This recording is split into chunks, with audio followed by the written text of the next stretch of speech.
What's going on, guys? Welcome to another Lowrider Boulevard video. We're here with another episode of Boulevard Classics. Today we have a Vegas original, Joe from Fatboys. How you doing, Joe? Good. How you doing? Well, tell us your story, man. How did you get into lowriding out here in Vegas?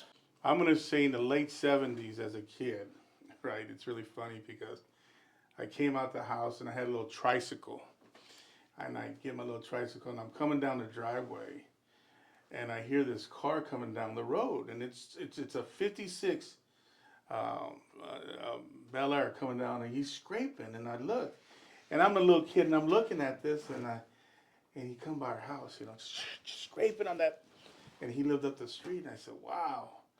So then the next thing I did, I got my tricycle, and my big brother Pascual helped me turn it upside down, reversed it, Uh-huh. and that's how I had a lowrider tricycle. That was the beginning of my story of getting into lowride. How old were you at that time when that happened? 8, 9 years old, probably. Okay. Usually, I'll ask a question, when people interview us, how long you been in Vegas or when did you come to Vegas? But you were born here in Vegas. Yes. So at that time, like around what year was that? I'm gonna say it was in the maybe mid like '74. Okay, okay. Yeah, '74. And then what area of town was that when you saw that 56 scraping? In Northtown. Northtown. Yeah, born and raised in Northtown. That's right. When you turn your tricycle upside down, you turn it into a lowrider. Like, where did that go from? After that, what happened next? So growing up in the neighborhood I was from, right? We all started gathering up, and my uncle Chepo, and my big brother Pascual. My father bought him a '67 Chevy, and my uncle Chep bought him a '64 that came from 28th Street back in the days, which is really really cool, really famous car. And I started just kind of acting up, and he made it a commitment to pick me up every day and give me a ride in his car, and that's how it all began. Right. I became the mechanic of the hydraulics. I was the one that, hey, take the pump out that car, do this, do that, and that's how it all started for me. And I was young, man. I was really young. Let me go back a little bit to the 56. I'm just wondering, did when you saw that car, would you happen to know like what club that car was from or who it was? All I know, the guy was from Texas. Oh, okay. On that era, not everybody had hydraulics. His car was just laid out. Yeah. But my brother Fat always said, no, he was from Texas, bro. So from what I know, he was from Texas. Okay. You said your older brother got a 66. He'd pick you up, and you started kind of being the mechanic of the hydraulics. At that time, I mean, it's probably, is it still like late 70s or? I'm gonna start saying it's probably late '70s, in the '80s, towards the '80s. Okay. And at that time when you were working on hydraulics out here in Vegas, like where would you guys get like your stuff from, like your setups? Was there like a shop or? Orleans Hydraulics opened a shop back in the early '80s. Okay. Right. There was a few other guys that did hydraulics. Joe Moreno came out then also, and he was the one that brought a lot of movement into Vegas. Right. May he rest in peace. And that's how we started with that. There was a few other guys that did a few things, but as far as that, there was no other shops but Orleans Hydraulics back then. Okay. He lasted several years here, closed up, but a lot of our stuff used to be mail order from Andy's Hydraulics and Lowrider's Hydraulics out of San Jose. Oh, okay. That's how we used to get our parts. Yeah. Back then at that time, like let's say late 70s, early 80s, where were the places to go out here? Man, one of our favorite spots, there was a couple spots, was the Lemon Drop Car Wash. Yeah. And there was another car wash we used to all hang out at. And what was really, really cool about that back then was the brothers from the West Side would come in, meet us there, and we used to hop against them, right? And then, or they come through Northtown looking for us, and we chase them back into the West Side, and that's how we did it. Some of the parks, we used to go to some of the parks here in Vegas and hang out. Yeah. But mainly, it was the car wash, Lemon car wash. We're gonna be there. Everybody's gonna, and we gather up back in the days. Yeah. This was really good times, man. What clubs would you see when you guys started hanging out and stuff? And here in Vegas, what kind of car clubs were out in the streets? I'm gonna say there was probably between maybe 5 to 6 Latino car clubs. Right. It was maybe about the same on on the west side of town, you know, and Street Players is one of them that comes to mind. They've always been around. Homer Longoria's club was around, which my brother was vice president with Homer Longoria. I can't remember that car club, Oh, but Low Impressions. yes. And then they had the Brown Majestics out here. I think Brown Majestics was from 28th Street back in the days, and they used to have a lot of movement too, man. Yeah. We had a lot of great time with those guys back in the days. Ebony Lowe's was another one out of the West Side. Oh, okay. You know, which is there was quite a few clubs back then, Yeah. but it was just a whole different era. You know, Yeah. it was totally different than what it is today. You guys are known Fatboys Hydraulics.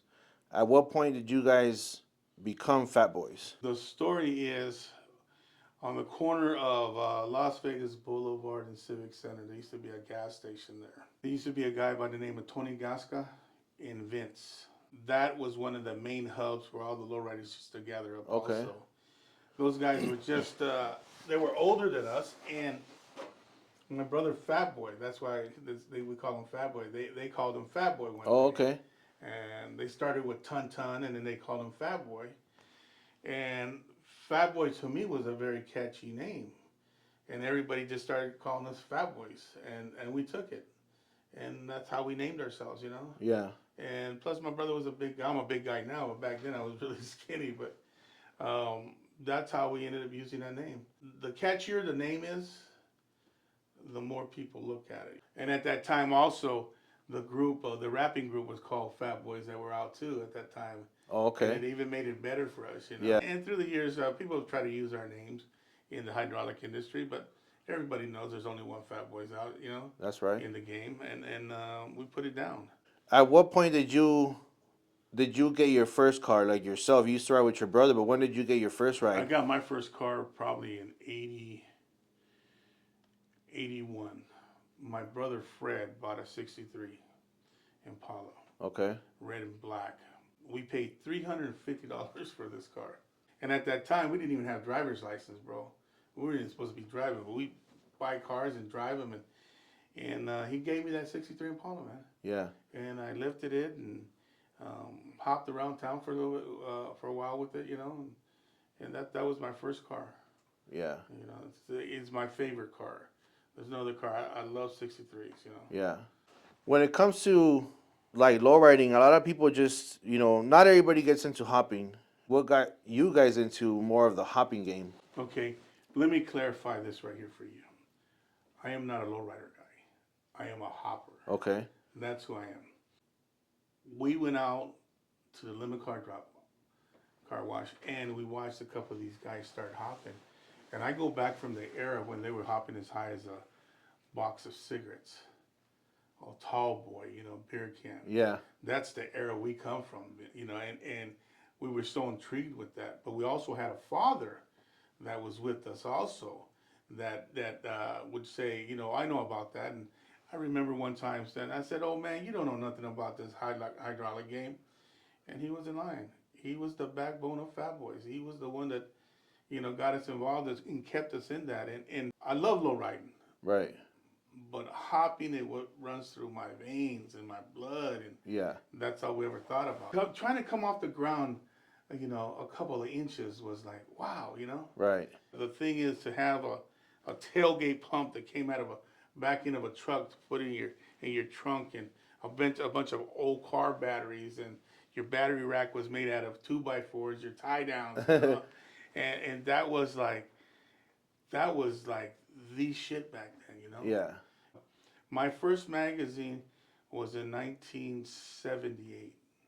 Was the first Lowrider magazine, the very first issue that came out, and we saw the cars hopping, you know, and Pico Rivera was the stomping ground of the old hoppers. Mm-hmm.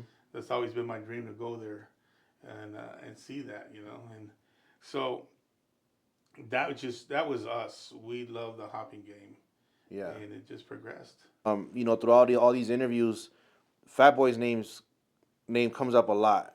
So at what point did it become like a shop or like Fat Boys Hydraulics? Like I'm gonna say in the mid '80s, you know, after graduation, we started at our house in the backyard. I can recall back then we'd have 10 to 15 cars parked in front of the house in the backyard that we were cutting out with my father. You know, everybody, hey, go see Fatboys. Go to Sandy Lane behind Montalvo High School. There, you'll see the house because there are cars lined up everywhere. You Yeah. know, it was great, dude. Great times. You know. Yeah. I'll share this story with you. When we were kids, when one of my brothers had passed away earlier before my last little brother passed, we were laying in the couch. We were little kids, 13, 12, 13 years old. And he goes, "Hey, we're gonna be famous." And I go, "Yeah, bro." He says, "We're gonna travel the world." "Yeah, bro." "And we're gonna set records." "Yeah, bro." We're gonna be, everybody's gonna know us. And this two little kids talking, laying in the bed, just having a dream, Yeah. right? And the dream became real, come to pass. Yeah. We became Fat Boys. We became record setters. We became well known all over the world. You know, and my mom used to always tell us, "Mijo, I don't want you to get hurt. You know, your dreams are too big." Man, we didn't care. Mom, we're gonna hit the ground and we're gonna bounce right back up, and that's what we did. Yeah. You know.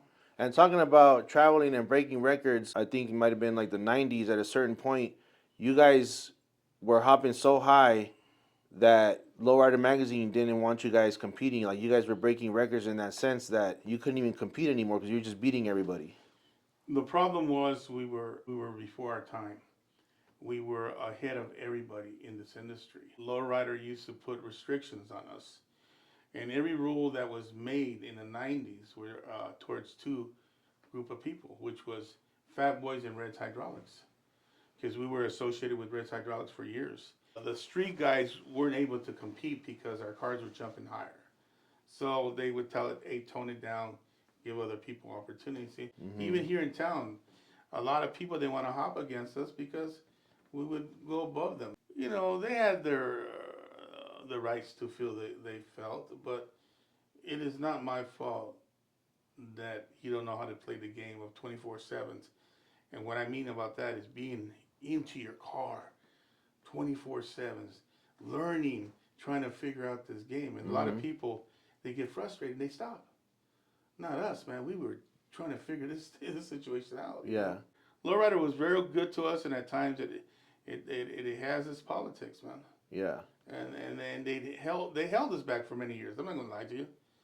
How can you have a group of guys out of Las Vegas, Nevada, compete against the California guys and beat them? Or that was never heard of. Right. You know, that was just like, who are these guys? I can tell you, they used to call us, "Oh, here comes the little fat kids." The first year, "Oh, here comes the little gorditos," right? They would laugh at us, right? Mm-hmm. But the next year, it was a whole different ball game. Right. They knew, "Oh, this is Fat Boy. They come to play." Yeah. And that's what we did. We came to play, you know, and we had a lot of good people around us, you know. When it comes to traveling, you mentioned to me before that you went to Japan. Tell us a little bit about that. Back in the mid 90s, Japanese were hitting pretty heavy in the lowrider industry. I was with the guys from Reds, and I used to say, "One day, man, I'm going to Japan. I'm going to Japan." And they used to tell me, "Oh, shut up, Joe," especially Indio. I used to tell Mondo from Honda, "I'm going to Japan." I tell everybody, right? And I had a buddy by the name of Orson. Orson used to deal with the Japanese. And I told him, "I'd like to go to Japan and go hop." So he got together with the guys from Continental Kings, Chongo, and he came down from Japan. He hopped our 62 from our shop and broke the ball joint. And he was all like, "I'll pay, I fix, you know, worry about it." He scheduled a boat for us to go to Japan to one of their shows. And we went to Japan, and we were the first ones to compete against the Japanese. And it was like a dream. And this is when I go back to being little kids. We're going to travel the world. Mm-hmm. And then we traveled the world, man. We said it, you know. So, and this is in the 90s, Yes. and you went to Japan. Yes. Yeah. Yes. And we competed against them. I still remember the guy from Red Lines. He came up to me. He looked at me, little short Japanese. He says, "Japan, number one," you know. And I said, "USA, number one," right? And we went at it, man. It was great. And to live a dream of your life in a moment, you know, like I did, it was just like unreal, man. When you call the red carpet treatment, bro, man, it was unreal, bro. Yeah. I had no idea the customs of the Japanese, had no idea what their foods were. So my thing is, His name was Yuki. Is there McDonald's in Japan? He goes, yes. I go, take me to McDonald's. And he would yell at me, I come to Japan to eat Japanese food, not McDonald's. McDonald's, he said, To it was great, dude. be able to go over there, and it was still like the early '90s. Oh, That yeah. was like unheard of, for somebody to go hop over there. It was. It really was. But the trend, the movement of the Japanese were really moving. The money was good. Back then, there wasn't the internet like it was. It was all about the magazine. By the time the Japanese got the magazine over there, and they would see Fatboys and Reds, Fatboys and Reds. In the early '90s, almost close to 2000, if you would open up a magazine, that's what you saw, Fatboys and Reds. We would win a lot of the competitions. Yeah. Which was, but like I tell people, man, don't get mad at us. You be mad at yourself because we were the ones that were out there 24/7 trying to figure out this game. Yeah. Learning about the gears, the pumps, the armatures, everything, batteries. Who else would you say here in Vegas that you could say maybe that was in the game that maybe like you learned from, or other car guys that were out here doing the same things? I'm going to give a lot of shout outs to Vince. We used to call him Chino Vince. The Gasca brothers, Tony Gasca. They're much older than us, and they were in the game before we were. Heavy's Hydraulics, which was Malcolm, that gave us a lot of good opportunity. The one that I can say I learned a lot from was Ernest House, Unlimited Hydraulics. I don't know if you know who he is. His son is the one who drives the big limousine here in Vegas. You ever see the big black limousine? The black, yeah. That's Ernest House Jr. I met his father when his father opened up shop here in Vegas, and we were just kids too. And we'd go inside his shop, and he'd be underneath the car cutting, and we'd be laying right next to him. And he realized that we were there, and he chases out the shop and, get out of here! What are you doing? And as soon as he chases out, and he got to doing something, we were back in there again.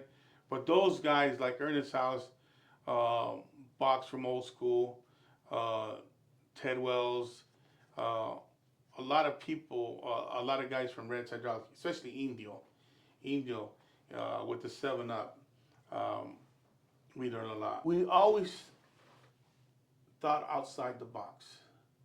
And my father was gifted with that, man. My father would come up with ideas. Let's try this, let's try that. But he was our backbone, And I give a lot of props to my dad, for showing us. Pretty much that's it, man. Yeah. Because we were self-taught. Yeah. Is there something that you would say, what, they do this to the cars, we figured this out? We ended up learning the triangle figure, the pivoting point of the vehicle. Knowing how to use what you had in the trunk to throw the car over, you see. And that triangle figure, for years nobody understood it. Even now I watch certain things and they still don't know how to use it. But that's what we had. We were ahead of our times because we learned about the triangle figure. What is that though? Like, I'm not a hopper, so I don't. So triangle figure is the distance of the height of the car in the rear and knowing where to put that wheel at. Okay. You see, a lot of guys say, "Oh, push your wheels back, you get more height." You're right. You do get height, but you fight to get the car to go over. But if you bring that wheel further in, weight transfers further back and shoots the car over. Okay. You see, we were before our time. Right. We understood that. And the other thing was, at one time we were going to a hop. As a matter of fact, it was Longoria's, Homer's, one of his hops. Okay. And we didn't have no hydraulic setup for the back of the car, 64. We only had the front, right? So my father says, hey, let's just get a piece of angle and we'll mount them, we'll weld them solid to the back of the axle to the frame of the car. That was the day that we realized that the back end of a vehicle needed to be stiff so that weight would transfer. So it didn't jump up and down. See, we were ahead of our time back then, And that was just a mistake, that we made that okay. Yeah. Because the car took off, Right. Just knowing. And quality of parts back then were much better than what there is today. The old school pump heads with the finished stone pump heads, they made you who you are today because that pump head was very sensitive. And you had to be very careful with it. But we learned how to work it. And once you learn how to work it, those pumps were like, they would give you what you needed, but after a while they would either break or just wear out, Yeah. and you grab another one, you know. Right. Like besides, the whole, who goes higher or how many inches and stuff like that a car can hit. What's something that you would say was different from the hop game back then to today? There's a lot of difference. I'm gonna put it this way, and I might offend somebody or people out there, but I can care less. We didn't have to use the weight. What they gave us this pump and said, figure how to make it work. We got a set of coils, use these coils, and we figured it out. Right. You can go back and look in the '90s, and uh, some of the heights that they're doing now is heights that we were doing without weight back then. You know. You guys were learning, try to figure out how to go higher, and now maybe some people are just kind of quick to just adding weight to hit those heights. Yeah, I was at the shop last year. There was a guy there, nice guy, man. Man, I became really good friends with him, and his car was almost on the bumper. And me and my brother Fatboy, we're talking, and I said, Tony, man, all he's got to do is put a little bit more power to that car, go over. And somebody walked up to him, he says, hit it again, and they pushed down. He said, add 300 more pounds in this car, it'll be fine. To me, it was like, my brother Fatboy was said, what? What's that? You gonna put 300 more pounds and it's gonna hit the bumper? What do you mean, bro? I said, that's their way of technology. That's as far as they can go. It just needs a little bit more power. And that's all he needed. But the other guy just pushed down on it, and he says, yeah, about 300 pounds. That's all we need. Joe, you got some weight around here? I said, no, I ain't got weight, but there's some old material back there you guys would probably make 300 pounds out of. And they went back there, and they cut it out, put it in the car, Yeah. the car hit the bumper. Yeah. This hopping game, it's bigger than ever. But the problem is that people are happy with what they got. They don't want to work for those inches like we work for those inches. We Yeah. work for them. Has the hopping scene always been the same as like how you see today when you go out to hops, and there's the trash talking, the crowds and all that, and everybody talking trash to each other? That it's always been the same since day one. On the streets, yes. In the competitions at the lowrider shows, it's totally different. Wasn't as bad. But when you hit the streets, man, it was on. Everybody Yeah. talking crazy, and that's just part of that mentality. Yeah. That's just every car industry has its way of dealing with things. Yeah. And in every sport, there's um, people that talk that nonsense. You know what I'm saying? Yeah. So that's just part of our game, and our game seems like it's a little bit too. How can I say, bro? We express ourselves a little bit more, and people think that we're gonna fight and kill each other. Yeah. And after it's said and done, we're just shaking our hands and Yeah. laughing. You know what I'm saying? I mean, like you said, they do that in sports. It's like Yeah. when you play football, everybody's trash talking. Yeah. Like, yeah. But what's something that you do that you can think of today's hop scene that you would say, I like how things are in this regard in today's hop scene? I'm gonna tell you the truth, man. I really don't like it. You see, when you have rules are rules, man. That's what makes you who you are, right? Um, so you have to. If you build a car, build it by the rules. Let's see what you're really about. You see, that is the only thing is that we've gone to many shows, and our car will be adjusted because this is the rule that we came from the last show. You get to this other guy's show. Oh no, your car is modified and it has to go to this category. Well, no, we just came from that show. It's the same rules, and I just don't understand it. It's like anything. There's a group of guys that run this industry in the hop game, and they control it. But when it comes down to it, um, we'll give you a run for your money. Right. Fat Boys give anybody a run for their money. If you know who I am, or you know who my son is, line it up. Right. That's right. I don't care who you are. Yeah. Let's build it, man. Let's build it. So when it comes to the streets, and I've asked this to a couple other people, I'm guessing in the streets, like there's no rules when it comes to hopping. So in the streets, you see all the trash talking, and the crowd goes crazy when somebody hops and stuff like that. Who wins? Like, how do you know who wins in a street hop? It's just so hard to say. You know what I'm saying? Because sometimes the more cheerleaders you got on your side, the more they're screaming and hollering, Yeah, you're the winner. The streets are the streets, and it always will be like that. That might not ever change, but I think the hopping industry needs a big major changeover, and without change, we'll never grow. We got paid better back in the '90s up to 2000, right, than what they get paid now for a hop. like at a show. Yes, Yeah, we used to make $3,500, bro. We'd have to go in there and grab to first place, right? World record in a daily double. First place used to pay 1,000. Daily double was like 15, and the other one was another 1,000, dude. We made money. We got paid. hmm, Now, if you win, and then the other thing is when you compete, they don't tell you your inches, right? And they need to be vocal. He just did 83, so you know where you're at, right. right? And so they control that, so you never know what your inches. And then all of a sudden, next thing you know, oh, you tied for first place.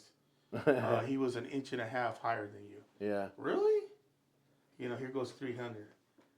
But your pot said that you were 30,000 or whatever, and I'm only getting, and there's 100 hoppers, and you charge 100 hoppers $100.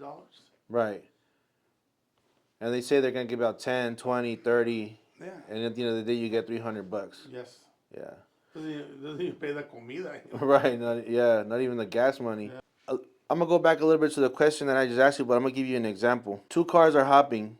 One car just hits back bumper, I don't know, 3, 4 times. Boom, he's done. The other car, say the other car hit, this first car hit 84 inches, like you Mm-hmm. said. The other car is hitting maybe like high 70s, low 80s. So this car hopped higher, but he only had to hop 2, 3 times. He just hit, boom, he hit his inches. That's it. He went that high. But this other car is just like boom, boom, just constantly keep going, hitting back bumper. But he's not as high as this other one. Who wins right there? I'm gonna give it to the guy who did the higher inches. Doesn't matter that your car is going and going and going. Your car is going and it's only doing a certain amount. Well, I'm gonna tell you straight out, man. Go readjust your car. Get more inches out of it. Figure it out. Right, This guy figured it out. So you give the guy the higher inches. right. It doesn't matter how many times you hit the bumper check. I don't believe in the bumper check. They call it now what 4 licks or whatever. Or, hit it 3 times or 4 times, and that's all we want to see your highest inches. You know what I'm saying? Yeah, And which is cool to me. That is better for me because you don't tear up your vehicle. right. You know what I'm saying? Yeah, that's right. That's a good point. It came to do what it did, and that was it. Mm-hmm. Yeah. What do you think would make the hop game better today? Rules number one. Organization. Better organization in the hot pits. Mm-hmm. Controlling the people. You would have probably more money to pay your people. You know what I'm saying? Right. And if you want to pay those guys to come and perform, you pay those guys to come perform. But you can't always have a group of people, and because we've been there, uh, always be the like, how can I say, be the main attraction. There's nothing wrong with that, but you can't always say they beat everybody. Seriously, man, we all know what the cars do out there. We beat some of the best out there.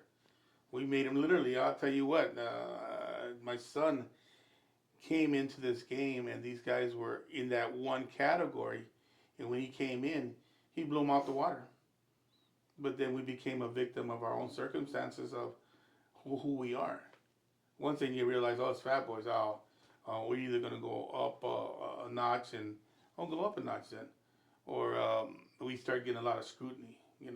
But that's just part of that game. But bro, they just need more organization. There's a couple of good people that are out there that do a really good hop, and there's some people that just it's all about the money, man. Mm-hmm. Man, don't forget about that guy, dude. Don't forget about these guys that are coming out, dude. They're coming from Texas, dude. They're coming from Florida. Yeah. Make it fair. Yeah. Don't, you know, pay people the money. You're making money, bro. Right. You're charging so much at the door, dude. You're charging the hoppers. Right. And Right. the money that we win right there, bro, doesn't even pay for an armature. An armature is what, $200 something right now? You know what I'm saying? If you win $300, dude, man, you can't even get a lunch out of that. You know what I'm Right. saying? So it's just the politics of it, dude. Yeah. I mean, like, personally, I would like to see lowriding become so big that sponsors or whoever can pay for shows, and I don't think people who put their cars in the show or hoppers should have to pay. You know, what I mean, you could charge an entry fee. You're gonna have a concert and all that. You know, people who go see the cars, they can pay an entry fee to the show, but um, I don't think the cars that go in the show or that hop should have to pay. And if they do, there should be. I remember back in the day, like when you'd go to Lowrider magazine and the cars were like driving in. I mean, even if it was like $60 to put your car in, or back in the day maybe like 30, Mm, 40 yeah, bucks. yeah. Back then it was like cheaper, but whatever you paid to put your car in, man, when you pulled into the car show at the Cashman Field Center, you'd get a bag with like a T-shirt, uh, I don't know, like just merch, Yes, yes, yes. different stuff in there, two wristbands. So okay, you paid $40, but you're getting your money back because you got two wristbands to get in, you got a free shirt, you got some merch, you got a bag with a calendar, whatever, something to make it worth it for the people that are actually making that, they make the show, they bring Yes, the cars, yes. yeah. The problem in this industry, bro, there are people that are involved in this industry that keep it down Hmm. instead of letting it grow. Because our industry, low ride industry, is one of the biggest out there in the world right now. Lowrider magazine was number one magazine for 30 years, right? 30 years Hmm. plus. And now you have people that have no idea who own the magazine, who are doing the shows, that have no idea. It's all about the money to them. You know what I'm saying? Right, right. They have no idea. This is our lives. This is a lifestyle. This is what we eat, think, and sleep. Hmm. This is the way we live. You know what I'm Right, saying? And they don't realize that. So here, just give them a couple of dollars. Yeah, they'll be happy. right. Give them a little small plaque. Man, I remember back in the days, you used to get a 6 foot trophy. You know what I'm saying? Um, Big cups and stuff. Right. This industry, it's a 10-year cycle. In the 90s, it ran for 10 years. Then the bottom dropped out in the 2000s and it went down. And if you watch it now, as you see, you're starting to see it just gradually. Hmm. When they used to say it was worldwide, it was worldwide, but it's worldwide now. Right, right. We have so many different other countries involved, Yeah, which is great. You know what I'm saying? yeah. And so if we drive the ship the way it needs to be driven, everybody makes money. That's right. You know, but as long as you got people that are just whoring it, we'll never make no money. That's right. Um, One of the main things that I like to do these videos is like to put the Vegas riders out there. Who would you say are some of the builders or riders out here in Vegas that you could give credit to or props to that they're out here doing their thing as well when it comes to building rides, whether it be building a hopper or building a quality lowrider. I think in this industry here in Vegas, we have certain individuals that put out cars that are ace in the hole, man. The Northtown player, Dragos, street players. You got Marcus Allen from One Love. We have a lot of great hoppers here in Vegas. Levi, the Cracker, and I'll go back. Back in the days, it used to be Doggy from the West Side. Another one that's been forgotten also is Angel Boy. Oh, okay. Yeah, I remember. Yeah. Angel Boy used to put it down. TJ. TJ, man, put it down for Vegas for Hmm. many years, going to Crenshaw, Street Hopper, and putting it down. And it's just like Vegas is the Mecca of lowriding. Hmm. If you look at it, one time a year, everybody from all over the world comes to Vegas Right. for a lowrider show. Right. Dude, that's crazy, man. Yeah. When you look at that, Yeah, and you know, not just that weekend with the Super Show. Like in Vegas, they have one of the biggest like car conventions, which is SEMA. Exactly. Like when I started these videos, like it's not like people call it like, oh, trying to put Vegas on the map. I'm not trying to put Vegas on the map. I'm just trying to show, like, let everybody know that we're here. Like, we're on the map, but just look like at the stuff that we're doing. Like, look at we have people like you that's starting, breaking records and the hydraulic stuff and all that kind of stuff. Back in the day, we have people like TJ that do like convertibles, and people don't know that they Yes. come out of here. You know what I mean? Or people like Ron that did his shop. Exactly. So it's like that's my whole thing. Trying to put these stories out there for people to see. Exactly. Exactly, dude. And the thing is, I don't care what anybody says, man. We are the map. We are the destiny of lowriding. We are the place they come and hang out. You know what I'm saying? That's right. We are the shits, bro. Yeah. And we give a lot of people a run for their fucking money, dude. Yeah. And that's the truth, bro. You want to come and hop against Vegas? Vegas will throw you some hoppers.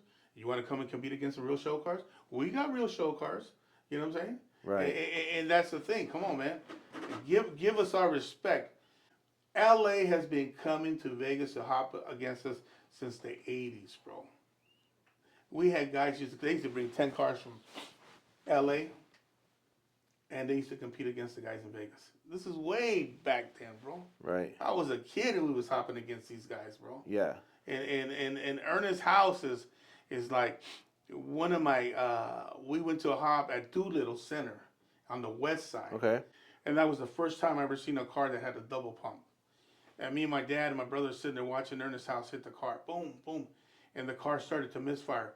And it would hit this side, then it would hit that side. And I said, Dad, what's wrong with that car? And my dad's looking, he says, son, he has two pumps in that car and they're misfiring. One would hit, so it tossed off one side, which was great, Yeah. Much love to Ernest House, we have cars here to compete as hoppers, and we got show cars. Right. You know what I'm saying? When it comes to Fatboys in today's day and age, in the present time, I know your son's still out there. We always see, is it your niece, the Cadillac? Yes. He's hopping it. Yes. What's next for Fatboys, or what's Fatboys doing nowadays? We're still building cars. We still got a little shop on the side out there with the Avenue with TJ. He's given me an opportunity to get a little spot from him, and with much love. Okay. I got to give him his much love to that young man, dude. Yeah. To watch an OG like me and my brother, to go and say, hey, man, you can have this spot right here. I don't care, man. This is yours. We got a few new builds coming and hoping they'll be done within maybe 6 to 8 months, and try to bring it back the old school way of doing it without the weight. And because I honestly believe the product's out there, bro. The industry has the pump heads, the armatures, the coil springs, but people control the industry with it and don't want to give it out. So it's a lot of R&D, you know. Um, come on, man, let it go. Right. Come on, let it grow, man. Quit holding us back. You know what I'm saying? Right. Right. Again, our own people do that to us. I'm looking forward to see some of those rides that you guys buy stuff. I know your son in the last couple of years that I've been, out there recording videos and stuff like that. That I started Lowrider Boulevard. He was out there hopping, king of the streets. He got the trophy or the win there. Yeah. Yeah. The thing about my son, a lot of people don't give him his recognition, and a lot of times they say, "Oh, the only reason you're where you're at is because your dad is Fatboys and he gave you that." No, man, he earned it, man. He's been at the shop from 2.5 years old. At 2.5 years old, I took him to the shop.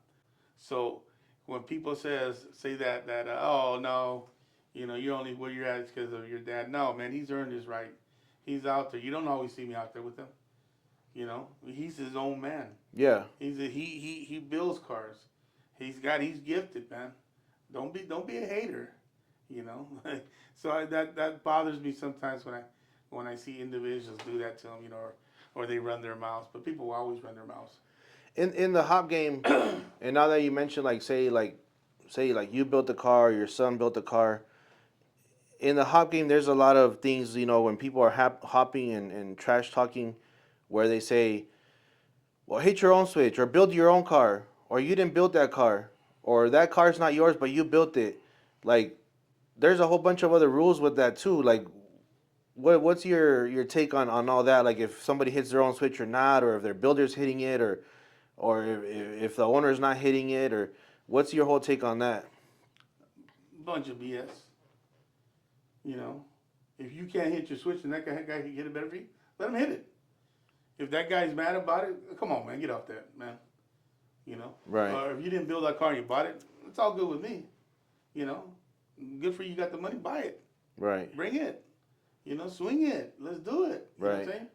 But it's just a bunch of a bunch of crybabies out there. Well, hit your own switch, build your own car, and we could do all that. You know, I'm not there hitting the switch for him. He's hitting his own switch. right, You know, when he built the frame on his Monte Carlo, right? He built it. You know what I'm saying? I wasn't. I still build frames. I am a frame builder. That's what I am. right, But he does it all. You know. But there's a lot of people that just don't give him the credit. right, So and then they say, "Oh man, your boy, he's upset." No, well, I'd be upset too if you're sitting there yelling because he comes from us. You know, right, he's his own man. You know, you see him out there by himself. You know, right. he's not with a group of people. He represents who he is. I think it's is kind of like somebody brought the, I forgot who mentioned it to me, but it was kind of like, I mean, it's like a race car or like a race horse. You know, like somebody might have a race. You own a race car. Somebody else built it. Somebody else is driving it. Yes, You know what I mean? At the end of the day, that car won. Like everybody won. You know, the owner won, the driver won, and whoever built it won. You know, that's. I mean, I'm not a exactly. hopper, so I don't know, but that's the way I look at it. You know, Yeah, yeah, and you see that a lot now. Not only with like maybe like youngsters that are hoppers, but also I just recently started seeing that like when I post things about like you see a lot more women low riding, and I see comments like, oh, but are they building their own rides? And I'm thinking there's dudes that don't even build their own rides themselves. I love what we're seeing today about the women driving their ramplas, cruising, hitting their own switches, Yeah, I love it, man. Because for the longest time, they've been behind us. And the only reason where we're at today is because of them. Let them shine. Let right, them build their cars, let them, it doesn't matter who built your car. If you got a car, orale. right. What I'm talking about. Like your niece, she flies the Fatboys plaque. Yes, Your son hops her car, but I mean maybe he built it, she paid for it. So exactly. it's her car. So Exactly. you gotta give kind of people the credit where credit is due. Well, there's always going to be haters, Right. regardless, bro. Okay, moving forward in Vegas, like you said, we're at a peak where it's like going up now again. And as the city grows and as lowriding goes up, what do you think is something that we as a lowrider community do, whether it be lowriding in general, hoppers, lowriders, and the community? What can we do to keep making lowriding better?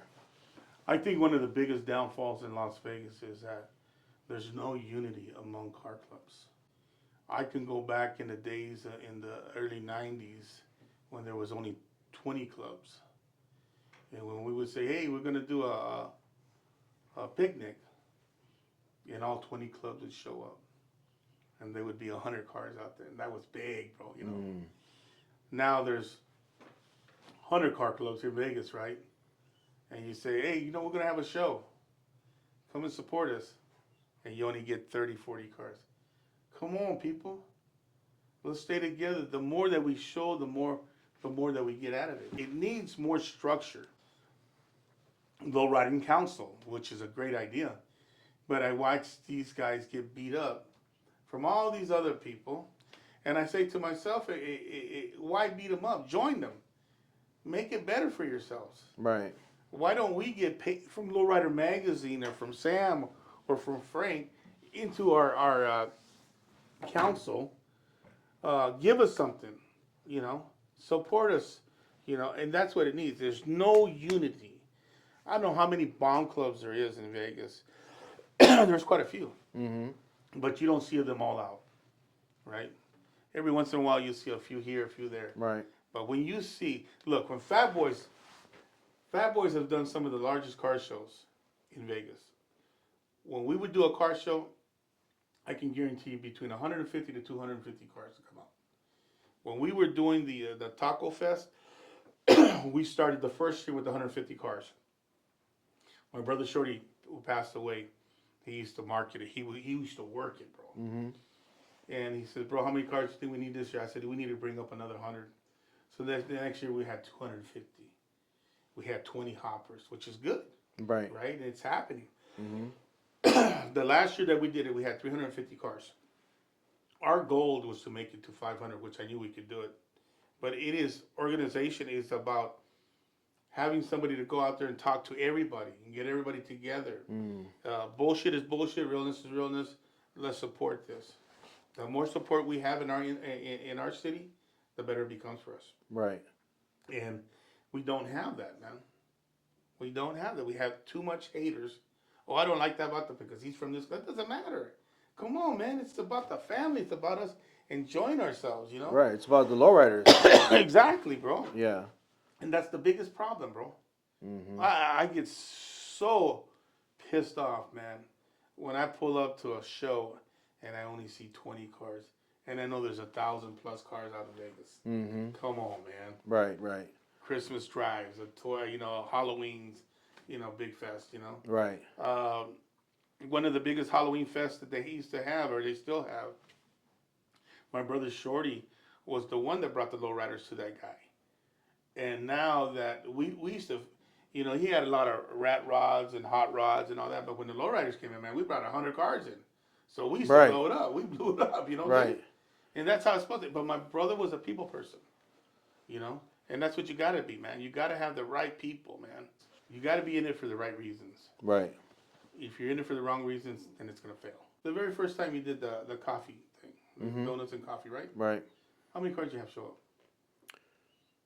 Maybe like 30 or 40. The last several events you've done, how many cars you got out there now? The last one, like 140. How long you been doing it? A little bit over a year. So, what you sell is positive, right? Mm-hmm. See, you said it earlier. You learn, like, you know what? I'm gonna see if I can get people to donate some stuff for me. See, people love that, bro. People love that. Yeah. You give somebody a camisa, or let's do a raffle. You win some llantas. Órale, let's go see what we can win. You know what I'm saying? Right. That's what makes it, bro. See, and that's my whole thing. Like my whole goal. I know people that organize car shows like that, or things at like food spots and stuff, and then they get together with the restaurant or the food spot, and they make a certain percentage of, they charge the food spot. I'm not doing that. Like if I make any money off of the cars and coffee that I put together, is somebody buys a T-shirt from me. Other than that, I go back to where I feel like shows should be like free for people. You know what I'm saying? So like, I don't know how I would do that, but I'm gonna figure it out. Like, and I'm starting to do it. Like where at least I get, hey, talk to Anthony's Donuts. Like people are coming to shop here. Can you buy some tires so I can give away? Cool, yeah. He always buys them. Or other businesses that hit me up. Hey, let me donate this to give away. So I feel like at least if the people are making the drive to go out there in the morning and come hang out, and maybe gives me the opportunity to maybe sell 5 shirts out there or something, Exactly. then I'm gonna, hey, you came to my event, here's a ticket, you're gonna have a chance to win something. Exactly. I think it's just the principle of it, like that you feel like you're getting something back for coming out. People, the show, I have nothing to do. Like I put it together, but if the cars don't show up, it's nothing. Yeah. So to me, it's important, like to make sure that people get something And, out of it. and it's about your presence. Mm-hmm. It's about being humble. When you're humble about what you do, or you have the love for it, that makes a big difference. Right. And when you greet, like what you do, as cars are coming in, you're greeting people. Mm-hmm. People like to be on videos. People like pictures, Our whole thing was, back in the days, we had to be in Lowrider magazine. Right. And that people love that. When you do your YouTube channel and it comes out and everybody sees it, oh, check it out. That's me right there, Right. People love that, dude. Yeah. How you said, like back in the day, people would go to a car show, and you think like when you got the magazine, you'd be like, oh shit! Like you start going to the magazine to see if at least your car made it in the little picture, And nowadays it's different. Like nowadays people go out there to the picnics, to the car shows, to the meets or whatever, and they start probably going to like the photographers' pages or the YouTube channels to see if they see their car drive by or whatever. Exactly. Now it's like no magazine, but it's social media. Yes. So when it comes to that, what are your thoughts with social media and low riding? I think it's one of the greatest things ever. Man, now, this is what I told you earlier. When we would say it was worldwide, it's worldwide now, man. Right. Everybody knows you all over the world. Everybody's watching you all over the world, bro. You know what I'm saying? Now people get to see it like instead of a picture, you're watching a video. Oh, check this out. You Right. know, Right. it's not like a Young Hog video. And rest in peace, Young Hog. You know, great guy. We would wait. He'd do a bunch of videos, and one at a time he'd bring them out. We'd wait for a whole month, and then it was out, and Mm-hmm. it would go all over the world. Now it's just like you hit a button, man, you're right there, dude. Yeah. You know what I'm saying? Yeah. They going from a like Lowrider magazine, and then I had a few like Young Hog like VHS tapes, but then I was more into got more into the DVDs, Mm-hmm. like the Trucha DVDs, and Yeah. you'd wait. It'd be like a DVD with like 3 or 4 months worth of content. They Yes. were out there catching the content, and then they would sell you the DVD.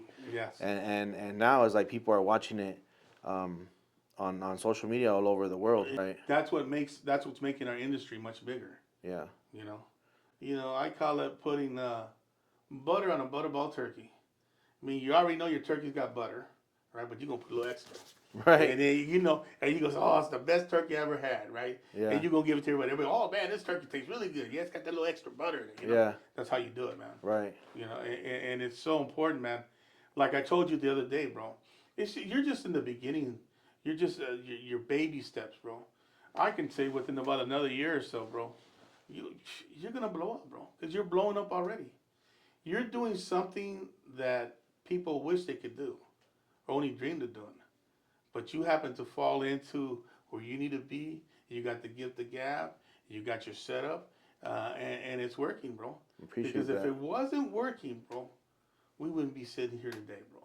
That's right. You know what Yeah. I'm saying? Appreciate that. Yeah. And we don't do a whole lot of interviews, but at the same time, dude, you're from Vegas, man. I gotta represent my people, man. Yeah. I gotta make sure that let me get my little nonsense in, and make you shine, make me shine, Yeah. and we're blessed, Yeah. I was excited to sit for this interview, because like I said, um, there, I want to catch everybody's story. I feel like I'm barely getting started with these stories. I wish I could do them more often. I would, but um, the people that I have done, they all great people. They all great riders. They all been here in Vegas for years.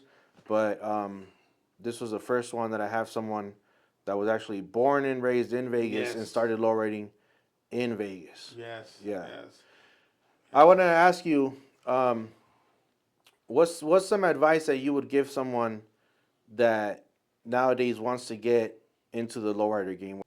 Make your own decisions. Don't let other people make the decisions for you. Be prepared for the ups and downs in our industry. Because building a car, building a hopper you can say you have the salsa, right, ready to go, and then you're gonna build it like this, and the car doesn't jump. Mm, Now you got to figure it out. You know what I'm saying? Where's my problem at? right. Right? Be a straight shooter. Got to be a straight shooter in this game, dude. And just keep yourself positive. Right. Because we have one of the most beautiful car game in the world, dude. You look at our paint jobs. You look at our hoppers. We're doing things that it was impossible. Every group of people, every people that are involved in cars, they'll look at a lowrider and say, "Wow, wow, look at that! Right. Oh my God!" And then they go take our culture and they put it to their flavor. You know what I'm saying? Mm-hmm. And that's what's happening. But as far as I just say, man, if you're gonna get in this game, be ready to spend some money, boy. Right. You know, Right. do your homework. That's right. I also want to ask you I ask everybody this question, and I know you said, you consider yourself more a hopper than a lowrider, and I always ask people to tell me maybe 2 or 3 things that if somebody picked up a car and they're gonna build a lowrider, what are 3 things that make a lowrider? Wheels, rims, tires. Is very important. Then the hydraulics. It doesn't have to be painted. It could be primered. Yeah. You know what I'm saying? That's what it's about to me. But one of my biggest things is if you're gonna have white walls, man, you gotta have your shoes clean. I don't care how raggedy your car look. I don't care how dirty or whatever, bro. Right. But at least shine your white walls, man. Right. That's the most. When I see a raggedy old car, and they're not all raggedy, but and I see his white walls are shiny, and then you walk up to a show car and his tires are looking yellow, man, there's a problem here. Right. Man, what's up? That's your ultimate respect is your white walls. Right. And the reason I go back to that is like back in the days when we used to wear Converse, right? And the bottom of our rounding of our Converse used to be white. Yeah, the white part. Yeah. Remember that, bro? Yeah. And if things used to get dirty, bro, shit, we was at home shining them up. We Right. you gotta keep those white walls clean. Right. Right. And that's so important, man. But yeah, rims, tires, rims, and hydros. Yeah. You don't always gotta have a paint job. Let me ask you this, because I know you said you guys got into hydraulics and the hopping the hydraulics, and there's always also that whole bags versus hydraulics. Like, what are your thoughts with hydros versus bags when it comes to the hopping game? I like them both because the simple fact is, it comes from the lowriders. You know what I'm saying? Airbags lay your cars out. Um, it's the same. How can you say? Hydros and airbags are no different than each other. You wire up the switches, you run oil in hydraulics, but you run air in the airbag system. It does the same functions. At the end of the day, it just comes down to preference, like whether you want hydraulics or you want airbags, but they're gonna do the same, I guess. Same thing, bro. Yeah. Before we end, is there anybody that you want to give shout outs to or give their props to? Like, man, I want to give a few shout outs to like TJ from the Avenue, Victor Ortiz, Nick Peck, also the Levi and Abe, Doggy from the West Side. These are guys that grew up with us and put a lot of hard work into this. Shout out to my brothers, my son, the ones who are around us, you know what I'm saying? Right. Those who are not here, rest in peace. And, man, we're here because you guys put it in front of us, right. The older guys. Right. Red's Hydraulics is another one of mine that Will, and which I got a lot of love for because that's part of my team. Also, I give a shout out to Ron, for what he's done in this industry also, we go way back, from Black Magic, the other shops that were here before us, Heavy's Hydraulics, Ernest House, Orly's Hydraulics, to those people, man, we give homage to Indio from the 7-Up car, little Mikey from, he's from, not from the Hop Shop, from MK Garage. You ever see him from MK Garage? Yeah. All right. We raised him. He was like my son for about 5 or 6 years. He lived with me, and to see where he's at today, Right. Hats off to these guys, Yeah. So, Marcus Allen, Right. I give him, if you know the story of Marcus Allen, it's unreal, dude. How he became who he is today, Right. and just watching him grow to become one of the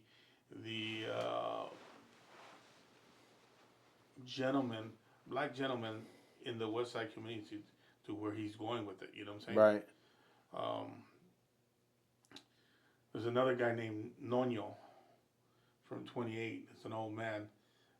Much love to him. You know what I'm saying? Yeah. There's a bunch of people, man. But if I missed you guys, man, Yeah. I mean, I think you mentioned a lot of guys that, like you said, that kind of like paved the way for others to be here, and also some of the guys that are still here, and hopefully I can, I get to also show their story here, so that people can, a lot of the guys that are still around that are doing big things here, that I can show their story out here too, so people can see it. All right, man. Before we end, I brought you one of my shirts. This one says "No low riding, no life." So I wanted to give you this, man, just to thank you. to thank you for telling us your story, man. I appreciate it, man. Love it. Thank you. Thank you for taking the time out. Thanks again, man, for telling us your story. Appreciate you. All right, guys. Thanks for watching. This was another Lowrider Boulevard video with Joe from Fatboys Hydraulics. Hope you guys like it. If you did, make sure you guys like, subscribe, drop a comment. Especially subscribe. It's totally free. Also, if you guys want one of these shirts, make sure you guys check out thelowriderboulevard.com, thelowriderboulevard.com. Pick up a shirt and support. Thank you guys. See you guys next time.